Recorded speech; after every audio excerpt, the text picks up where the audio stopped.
İyi günler arkadaşlar. Kanalımıza hoş geldiniz.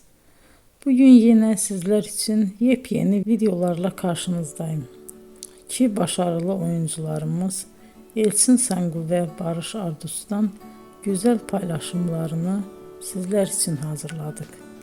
Elçin Sangu, Sevdim Alabora, Yalancı ve Mumları, Kiralık Aşk, İyi Günde Kötü Günde bu dizilerde rol almış ve herkes tarafından çok beğenilmiştir.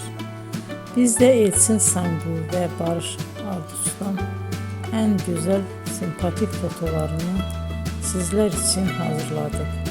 Bu karelerin devamını istiyorsanızsa emeğe saygı olarak kanalımıza abone olup yorum yazmayı unutmayın arkadaşlar. Teşekkür ederim.